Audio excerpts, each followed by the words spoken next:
Bismillah, Alhamdulillah, wassalatu wassalamu ala Sayyidil Mursaleen wa ala alihi wa sahbihi ajma'een, amma ba'd. So we're in the section of adab with others, and now he's telling us what to look for in a friend. He said the first thing that you should look for in a companion is intelligence. The second thing is good character. And today we'll be reading the third, fourth and fifth thing inshallah. The third thing is as-salah. فَلَا تَصْحَبْ فاسقا مصرا على معصية كبيرة لأن من يخاف الله لا يصر على كبيرة ومن لا يخاف الله لا تؤمن غائلته بل يتغير بتغير الأغراض. So the third quality that you should be looking for is righteousness and piety. So do not become the companion of a transgressor. Fasiq is a transgressor. Musirran ala ma'siyatin kabiratin, who persists on a major sin. Because anybody who fears Allah subhanahu wa ta'ala would not persist on a major sin. And whoever does not fear Allah subhanahu wa ta'ala, then you have to be careful of his mischief. You have to be fearful of his mischief. You can't be safe from his mischief. بَلْ يَتَغَيَّرْ بِتَغَيُّرِ الْأَغْرَاضِ. But his attitude toward you will change with the change in his luck and conditions. So if the need requires for him, if the situation demands, he will deceive you. You may be deceived by him. So be very careful about people who commit major sins. See, minor sins may be overlooked. Now, major sins as well, if they're done once in a while, it may be overlooked as well, because anybody can fall into a problem. But this is saying that yusirru ala kabiratin, which is to persist, which is to remain constantly on that major sin. قال الله عز وجل لنبيه صلى الله عليه وسلم ولا نطع من أغفلنا قلبه عن ذكرنا واتبع هواه وكان أمره فرطا. Allah subhanahu wa ta'ala says to the Prophet sallallahu alaihi wasallam in the Quran, do not follow him whose mind we have caused to be neglectful or of remembrance of us, and who follows his passion, and whose case exceeds all bounds. So the person is not careful about anything. The person does not remember Allah subhanahu wa ta'ala, follows his desires, and just goes beyond limit. فاحذر صحبة الفاسق فإن مشاهدة الفاسق والمعصية على الدوام تزيل عن قلبك وقع المعصية وتهون عليك أمرها ولذلك هان على القلوب معصية الغيبة لإلفهم لها ولو رأوا خاتما من ذهب أو ملبوسا من حرير على فقيه لاشتد إنكارهم عليه والغيبة أشد من ذلك. So completely abstain, be very careful from the companionship of a transgressor, because by constantly seeing the transgressor and the sin, the disobedience, constantly, that will take away from your heart the heaviness and the burden of disobedience, the burden of sin. It will take it away from you. So the dislike of the sin will be removed from your heart when you constantly mingle with people like that. وَتُهَوِّنْ عَلَيْكَ أَمْرَهَا. And it will make you feel that committing a sin is just something light and something not to be too concerned about. And that is why people who constantly backbite becomes light in the mind of a person because of this reason, because they become accustomed to it. For example, if people see that a Muslim jurist is wearing a gold ring or a silk cloth, they'll strongly oppose it because they rarely see this. Whereas they do not oppose backbiting, even though it is a more serious sin, because they always see this. It's very true. And that's one of the points about living in a society where sin is so prevalent, where certain things are so prevalent that you become so used to it. And that actually, this is a very good point raised here, because this is one of the reasons why Muslims in places like America and some countries in the West just have so much more difficulty in coming to terms with certain sins, and they try to justify them. And they try to somehow bring proof for them that they're doing fine. Because we're so accustomed to seeing them around us that we don't even think it's wrong. In fact, many Muslims, before they actually learn that something was a sin, may actually be exposed to it in a way that they don't think anything bad of it in the community, in the society. For example, just free intermingling between the genders. This is something which just takes place. Now, if somebody has never had any kind of deeper understanding of Islam, and that there's supposed to be some etiquette between men and women, it's going to be very difficult for them to come to terms when they go to a masjid that has segregation, for example. Something simple as that. Or when there's a class that's segregated. They'll just completely reject that. They will have a hard time just in their heart even coming to terms with this kind of a thing. And the reason is quite clear, that we're just so exposed to these things here, that unless you've grown up knowing that there's a problem in that knowing that there's problems in the certain things that we see, it's going to be much more difficult afterwards to accept them. It takes much longer. Then it means if you're sincere and you really want to follow your deen, and you start learning and you just start acting, then it's easy. But imagine, this is the problem that comes up when people try to do certain things in conferences and so on. It just doesn't work for people because it's just so difficult. And the thing is, especially when you see certain things going on among different groups and everybody's doing it differently, that just makes it even more confusing. Let's say all the Muslim leaders agreed on certain things which are considered to be blameworthy in our society. Then others would also, people will find it more easier to deal with, because any scholar they'll go to will give them the same answer, that look, this is prohibited, this is unlawful, this is discouraged, or whatever it is. But when you see that there's some people who are doing it, some people are not doing it, some organizations agree with it, some organizations do not implement it, then you see that it becomes much more difficult and more confusing for the common person. And this is one of the reasons, this is a fitna basically. This is a problem, this is our tribulation in this country especially. And obviously other countries have their own problems. But anyway, Allah subhanahu wa ta'ala bring some ease to the situation, and allow us to see the truth as the truth and follow it, and allow us to see the wrong as the wrong and allow us to abstain from it. So that's why وَلِذَلِكَ هَانَ عَلَى الْقُلُوبِ مَعْصِيَةُ الْغِيبَ لِإِلْفِهِمْ لَنَا. And this example, that if you see a faqih or a religious person with gold on or with silk on, you're going to find it really strange, and you're going to criticize that, because, especially if you know that these two things are haram for a man to wear, for example, then you're going to criticize that. But let's say a lot of scholars begin to wear rings, gold rings. Eventually, you're going to start overlooking that, it's going to be like, everybody does it. They all do it. That's the way it's going to become. Inshallah, that won't happen, but that's just an example. وَالْغِيبَةُ أَشَدُّ مِنْ ذَلِكَ. Now, ghiba is supposed to be worse than some scholar wearing a gold ring, or a silk, or silk clothing. But you're hardly going to complain about scholars doing ghiba, or you may do, but you're not going to see that as clearly as somebody wearing a gold ring. So that's the third point, that try to look for somebody who's pious and righteous, who's not constantly disobedient. The fourth one is very important as well, is al-hirs. فَلَا تَصْحَبْ حَرِيصًا عَلَى الدُّنْيا. Don't become a companion of somebody with greed for the world, with extreme greed for the world. فَصُحْبَةُ الْحَرِيصِ عَلَى الدُّنْيَا سُمٌّ قَاتِلٌ. Because companionship of somebody greedy for this world is a murderous poison. It's a murderous poison. لأن الطباء مجبولة على التشبه والاقتداء بل الطبع يسرق من الطبع من حيث لا تدري. Very good points. The way he brings up these human psychological points. He says, for human nature is such that the nature of one man tends to resemble that of another and to imitate it. When you stay close to somebody, you pick up their accent, you pick up their figures of speech, you pick up some of their rhetoric. Right? In fact, I've spoken to couples where I've spoken to the husband, I've spoken to the wife on some issue, and subhanAllah, even though they're probably from very different backgrounds, you can sometimes make that connection between the way they speak.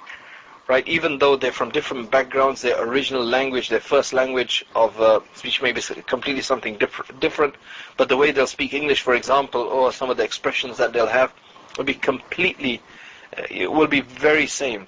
And you'll see that obviously in people who stay together.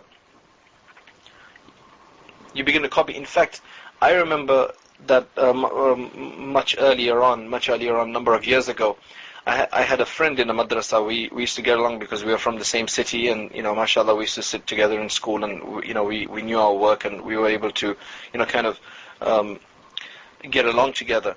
Sometimes when expressing something, when we're trying to explain something and we are both speaking to somebody else, for example, if we were having a conversation, I would notice that he would say something and I would say the exact same word at the same time. And it would be like trying to explain a concept using, you could use many different words, but we would use a similar term. It's just because you begin to become like each other. So it's important to understand that these kind of companionships, this kind of close relationship, should only be with people with such qualities. Obviously, if you can't get all of these qualities, then as many as possible, right? In fact, some of these qualities, some of these blameworthy properties, actually in this case, characteristics, should be completely avoided. And because he considers this to be a summun qatilun, which is a murderous poison. So he says, بَلِ الطَّبْعُ يَسْرِقُ مِنَ الطَّبْعِ مِنْ حَيْثُ لَا تَدْرِي. That the nature sometimes will steal the qualities of another man's nature in such a way that you're not even aware of it, that you're very similar. فَمُجَالَسَةُ الْحَرِيسِ تَزِيدُ فِي حِرْسِكَ وَمُجَالَسَةُ الزَّاهِدِ فِي الدُّنْيَا تَزِيدُ فِي زُهْدِكَ. Therefore, association with a greedy man will increase your greed. And association with the ascetics will increase your asceticism. Which means that if you stay with those who don't like the world, they're constantly abstaining from it, they're constantly talking about the evil of it, it's going to help you as well to understand the evil of these things. Now you can understand the benefit of being with people who are closer to Allah subhanahu wa ta'ala, because they'll be constantly speaking about Allah subhanahu wa ta'ala. And that's why one of the signs of the people of Allah subhanahu wa ta'ala is that when you're with them, they remind you of Allah. Somehow or the other, whether they're talking, whether they're giving you a lecture or not, whether they are giving you some kind of counsel or not, there are certain pious people that even when you go shopping with them, right? Even when you're driving with them, even when you're doing something really what you consider to be purely worldly with them, they're going to remind you of Allah because of the way they do things. I don't know if anybody has any experience of that nature, but even somebody who you don't even know to be like some sheikh or some pious person or whatever, you are basically just doing something purely worldly, but for some reason they say something, they do something in a particular way, and it just reminds you of Allah subhanahu wa ta'ala. Right, so that is important, but finding such people is what's important. Al-khamisatu as-sidq, and the fifth one, which is these are not necessarily in any kind of preferential order or anything. All of these things are important. The fifth one is sidq, as-sidq, which is truthfulness. That's very important. فَلَا تَصْحَبْ كَذَّابًا. Do not be a companion of a liar. فَإِنَّكَ مِنْهُ عَلَى غُرُورٍ. For he's like a mirage, he's like a deception. وَهُوَ مِثْلُ السَّرَابِ. وَهُوَ مِثْلُ السَّرَابِ يُقَرِّبُ مِنْكَ الْبَعِيدِ وَيُبْعِدُ مِنْكَ الْقَرِيبِ. فَإِنَّكَ مِنْهُ عَلَى غُرُورٍ. Because you're constantly going to be concerned about deception from them. Because they are like a mirage. He will show that which is remote near to you, and that which is near remote from you. So he's going to lie to you and show things that you should be having to be maybe unavailable, and the opposite. وَلَعَلَّكَ تَعْدَمُ اجْتِمَاعَ هَذِهِ الْخِصَالِ فِي سُكَّانِ الْمَدَارِسِ وَالْمَجَالِسِ وَالْمَسَاجِدِ فَعَلَيْكَ بِأَحَدِ أَمْرَيْنِ. Now Imam Ghazali really cuts down on this, and he says, perhaps these five qualities do not cease to exist in those who dwell in academic institutions and masjids, i.e. the intellectuals and the devotees. He's saying that it's actually supposed to be, sometimes it's very possible that you won't have these five qualities present. You will not have these five qualities present among those who live in the madaris and the majalis and the masajid. Right, meaning the people who are constantly together. Because remember, he's speaking to a student, right? He's speaking to a student, so he's expecting a student to be part of a group of students, part of a dars with somebody, part of a class in some, with some sheikh or something, or in a madrasa, or in a masjid. So he's saying that it's very possible that you find all of these qualities absent. No, not all of these qualities, but you find these qualities come together absent. That you can't find them all together at one time in people who live in madaris, majalis and masajid. Now if that happens, I think, based on that, I think this translation is a bit out. Because he's saying here that perhaps these 5 qualities do not cease to exist. It should be do cease to exist in those who dwell in academic institution. Maybe he was giving the benefit of the doubt there, but it's supposed to be, maybe you won't find them. فَعَلَيْكَ بِأَحَدِ أَمْرَيْنِ. Then in that case, you've got 2 things. You've got 2 options then. إِمَّا الْعُزْلَةِ وَالْإِنْفِرَادِ فَفِيهَا سَلَامَتُكَ. The first one is you either adopt solitude and loneliness, that you completely abstain from people, you stay away. فَفِيهَا سَلَامَتُكَ. And in this lies your safety. Because you can't find any person who has all 5 of these qualities, then it's better for you to refrain and not befriend anybody. So actually he's considering all 5 of these qualities to be necessary in a person that you will befriend. The next one, وَإِمَّا أَن تَكُونَ مُخَالَطَتُكَ مَعَ شُرَكَائِكَ بِقَدْرِ صَالِحِ خِصَالِهِمْ وَذَلِكَ بِأَن تَعْلَمْ أَنَّ الْإِخْوَةَ ثَلَاثَةٌ. Now this second portion is something which we can definitely use. I mean, the first one is difficult, and if it's difficult for all 5 of those qualities to come together, it may be because, we may have somebody who's mashallah very truthful, right? They're very trusting, they're very trustworthy as well. They are not greedy necessarily, they're not as greedy on the world, they're just working, they've got good character as well, and they're intellectual. But then they may be committing a major sin, for example. Let's say if it's a sister, for a sister, they're not wearing hijab, but mashallah they've got all of the other qualities, right? Or let's just say that the brother, he doesn't pray, but he's such a nice person. He's just such a nice brother, but he doesn't pray, for example. So it's sometimes difficult to find all 5 of these qualities where somebody is not committing some kind of major sin, because not wearing a hijab, for example, is a major sin. So if they're constantly not wearing one, that means it's a major sin. So that takes them out of one of these qualities. So now what do you do? So it becomes very difficult, right? And again, in this day and age, if we're going to act on this, it's going to be really difficult. So he gives us the second option here. Is وَإِمَّا أَن تَكُونَ مُخَالَطَتُكَ مَعَ شُرَكَائِكَ بِقَدْرِ صَالِحِ خِصَالِهِمْ وَذَلِكَ بِأَن تَعْلَمَ أَنَّ الْإِخْوَةَ ثَلَاثَةٌ. Or you live in society, but your association with your fellow men will be commensurate with their qualities. That you will then be close to them, and your companionship to them will be limited to the amount of the positive qualities that they have. So he says, in this regard, you must know that brotherhood is of 3 kinds, that there's 3 types of relationships that you can have with somebody.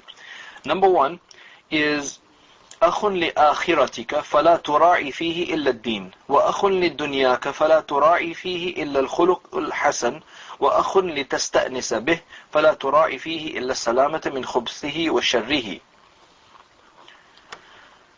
So the first is, you have a brother or a companion for your good in the hereafter.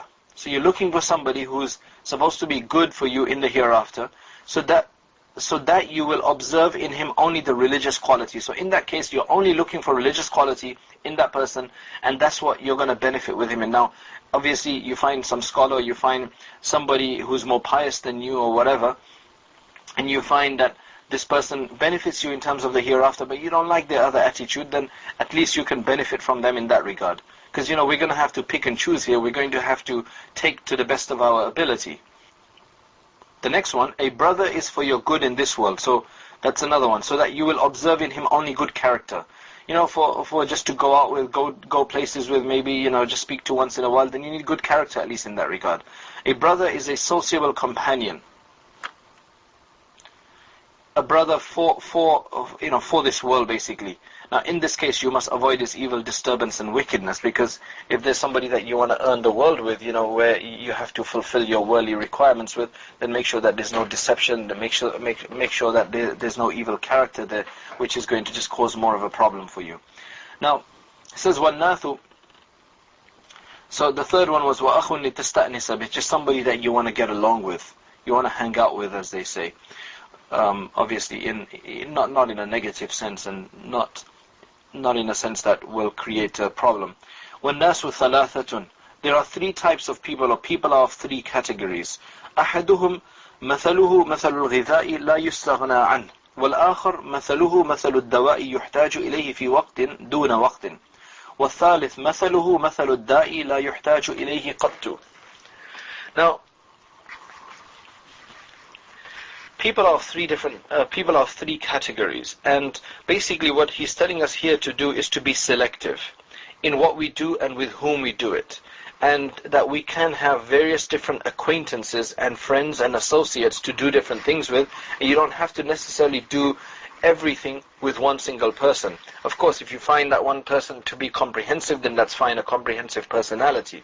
But if that's impossible, then you can be selective and find different people for different things. The first one, he says, is that people are of three different categories. The first one, his example, is like food, which no one can be independent of that. There's no way that you can dispense with food. So that kind of a person you're going to have to be with.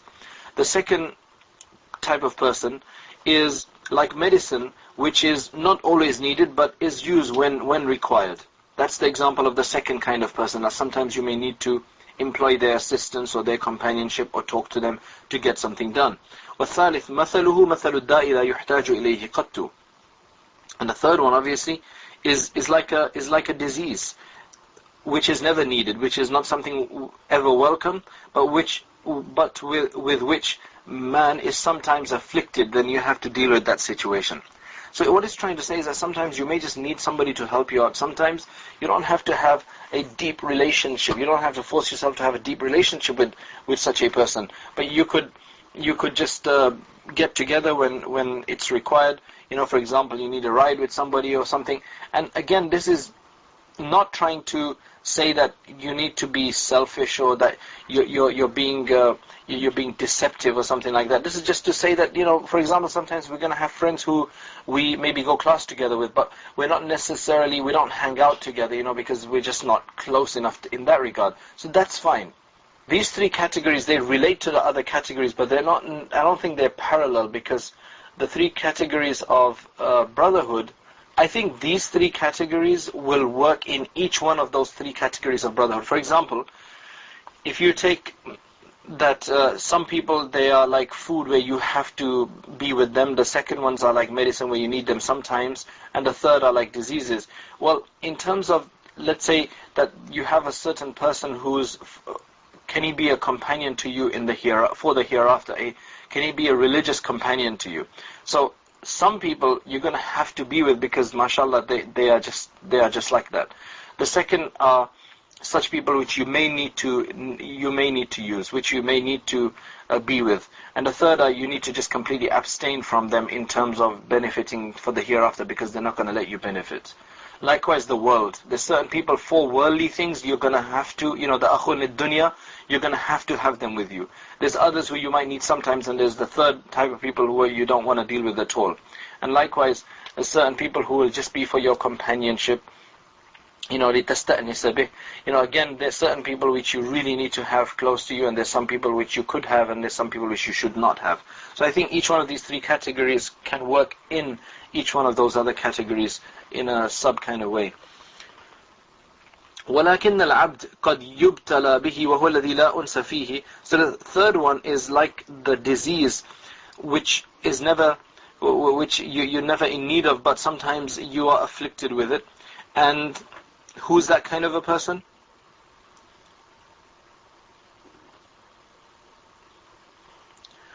So this man is he in whom there is neither sociability nor benefit. Kind treatment of him is necessary so as to escape from him. So just be casual, just be nice to everybody. That's the point here. وفي مشاهدته فائدة عظيمة إن وفقت لها. But in seeing him there is great benefit provided you are helped by Allah to obtain it. Which means that there is a lot to learn from such a person. There's a lot to learn from such a person. What is that? وَهُوَ أَن تُشَاهِدَ مِنْ خَبَائِثِهِ وَأَحْوَالِهِ مَا تَسْتَقْبِحُهُ فَتَجْتَنِبُهُ فَالسَّعِيدُ مَنْ وُعِظَ بِغَيْرِهِ وَالْمُؤْمِنُ مِرْآةُ الْمُؤْمِنِ. What is this benefit? And this is only if Allah subhanahu wa ta'ala really opens it up to you. The benefit is that you perceive some of his wickedness and bad deeds, that you're going to notice this wickedness and bad deeds, and that's why you're going to try to avoid them yourself, that you don't want to be like that to others. Fortunate is he who is admonished by others, and a believer is in Allah subhanahu wa ta'ala is like a mirror for another believer. Both of these are hadith. So that's the benefit of seeing such a person. وقيل لعيسى على نبينا وعليه الصلاة والسلام من أدبك فقال ما أدبني أحد ولكن رأيت جهل الجاهل فتجنبته. It was said to Isa alayhi salam, it was said to Isa and upon our Prophet and upon him be peace and blessings, that who was the one who taught you manners or courtesy or good character? He said, nobody. Nobody taught me that. I just saw the ignorance of an ignorant person and I decided to abstain from that, and that was it. So that's about taking lessons from others. وَلَقَدْ صَدَقَ عَلَى نَبِيِّنَا وَعَلَيْهِ الصَّلَاةُ وَالسَّلَامُ فَلَوْ اجْتَنَبَ النَّاسُ مَا يَكْرَهُونَهُ مِنْ غَيْرِهِمْ لَكَمُلَتْ آدَابُهُمْ وَاسْتَغْنَوْا عَنِ الْمُؤَدِّبِ. He, may Allah bless and greet him as well as our Prophet, has indeed said the truth. If people were to avoid whatever they considered evil in others, they would possess perfect courtesy and need no one to instruct them in it. Because it's exactly what it is. When you see somebody having bad character, you consider that to be bad character, then that means you should try to take it out from yourself as well.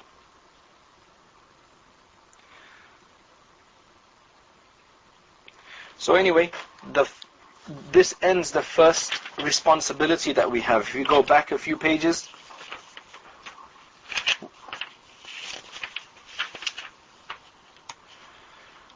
وَأَمَّا الْإِخْوَةُ وَالْأَصْدِقَاءُ فَعَلَيْكَ فِيهِمْ وَظِيفَتَانِ. That as far as friends and brothers are concerned, then you have two responsibilities in regard to that. The first one is that you look for the conditions of companionship and friendship, and you only find those people who will be appropriate for that. So that ends all of the qualities and everything that you need to find in a person. The second one is mura'atu huquq as-suhbah, which is the second stage of things. The first one is to look for somebody. And to understand the limits of that companionship and the benefit that can be derived from that. The second one now is, what are the responsibilities that you need to fulfill once you found this friend? So inshallah we'll look at that tomorrow. And for now we can just think about the friends that we have, and who is good for us and who is not good for us. There's a few questions. What is the best way to handle this if these negative types are family members? Again, the same thing. The first one is more difficult, which is to completely abstain and to remain aloof. That's very difficult with family members, and it's not always healthy, unless of course it always leads to some major calamity, major problem. Right? It's not healthy because you do need your family. In that case, you just have to limit yourself to the places and to the things that you can limit yourself to, and take the benefit that you can and abstain from the shar and the evil that you can. Why is that sociability is mentioned in a sort of positive connotation while before it was in a negative way? Where was that? Yeah, what he's trying to say is that such people who are more like diseases and does not have sociability and does not have benefit. You see, what he's trying to say is that when you find such a person who's more like a disease that you should abstain from, what you should try to do in that case is just be nice to him. Just be nice to him so that you are protected from his evil. Because if you start opposing such a person, then they're going to start opposing you, and then you're going to come into their shar and evil. That's why he's saying that just be careful, because you don't want that person coming against you. So be nice to everybody. I mean, one place where we can understand this from is that I remember when I was at Rand Afrikaans University in South Africa, and Professor Abdurrahman Doi was our professor, mashallah, Allah subhanahu wa ta'ala grant him mercy and fill his grave with light. He was a much older person, very fatherly figure to us, and he had rubbed shoulders with all of the Orientalists, being a graduate of Cambridge, like A.J. Arbery and others. And mashallah, he was well aware of Orientalist ideology and everything, and he was teaching us a class actually on Orientalism and the various Orientalists and the problems that is brought into the Muslim, among Muslim scholarship as well in general. And he used to talk about a particular individual who was considered a modernist in a kind of a, you can say, in a professional manner. One day, a particular person came in to visit. Somebody said that such and such a person here, they came to visit. And we heard the name of the person, and we recalled that this was obviously somebody that Professor always spoke about their strange ideas and strange opinions and so on, because he was a contemporary. This person walked in, and we didn't know who it was. The person walked in, and the professor just got up from his chair, and mashallah, the professor is a much older person, very pious looking and everything as well, although he was in a university situation. He came in, as the person came in, he gave him a big hug and welcomed him in this beautiful way and everything, and he sat him down, and then he says, this is to us, to introduce him, that this is our good friend so and so. And that name was the same as a person he'd been constantly criticizing his opinions, but again in a professional way. It was not like something out of spite or something. It was just professionally, in terms of like, these are some of the opinions held by these people, they're modernists and so on and so forth. And we're just kind of taken aback that, is this the same person? Is this another person? This, that and the other, because anyway, after he left, the professor was smiling because he could see the kind of strange atmosphere he'd created. And he goes, do you know who that was? And we said, yeah, you said it was so-and-so, but is that the same person that, has all these strange ideas, because none of us had really seen him before that. So he said, yeah, apparently it is. So we were just kind of wondering why he had acted that way. Well, then he just related one hadith from the Prophet ﷺ. He said that the Prophet ﷺ mentioned to Aisha radiallahu anha the evil of such and such a person. And then suddenly there was, a knock on the door, basically, that somebody wanted to visit the Prophet ﷺ, and it was that person. It was that same person that the Prophet ﷺ had been speaking about. And the Prophet ﷺ welcomed him in a very nice manner. After he left, Aisha radiallahu anha said to him that, but you were just saying something bad about this person. He said, yes, but why should we take upon ourselves his wrath? Oh, kama qala Nabi sallallahu alayhi wa sallam, or whatever the Prophet said. I can't remember the exact words he used, but basically it was that, why should I have the bad character? Why should I express bad character in front of this person? Right?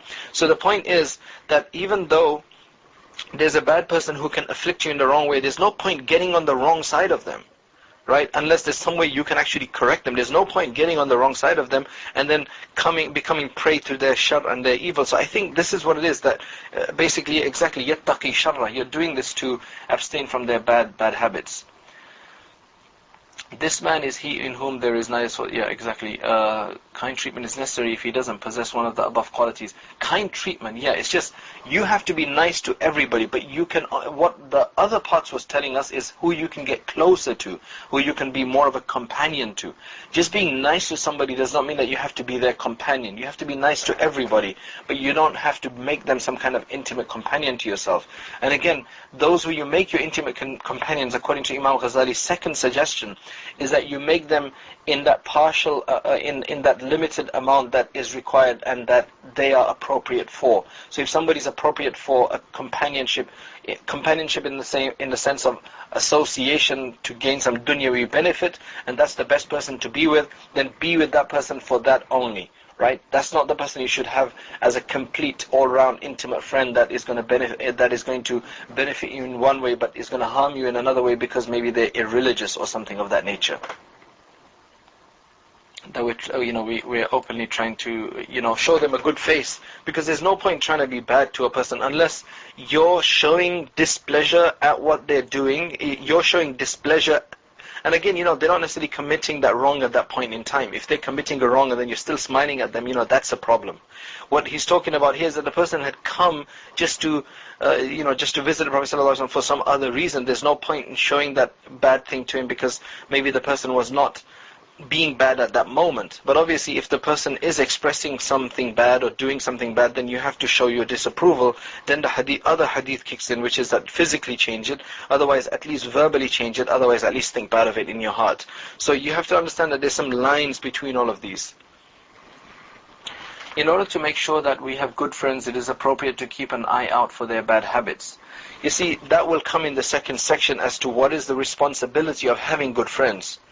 Okay, now obviously you should not be looking for people's bad habits, but those things which are manifest and clear, then you need to avoid. For example, if you do have a friend, you're seeing that constantly they're doing a major sin, they are constantly on that, and that's something which is unavoidable. You can try to make ta'wil in the beginning. That's why he said musir. That's why he says israr al-kabira.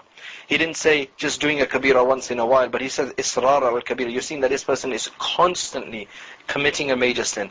Then in that case, you have to take your steps. Because then you've given them all of the benefit of the doubt, you've given them time, you've given them everything. So I hope that clears that up. Okay, inshallah, we'll carry on tomorrow. And jazakumullah khair. This is really insightful. And we'll read the next part tomorrow, inshallah, where we'll learn how to fulfill our responsibilities. وآخر الدعوانا أن الحمد لله رب العالمين. السلام عليكم.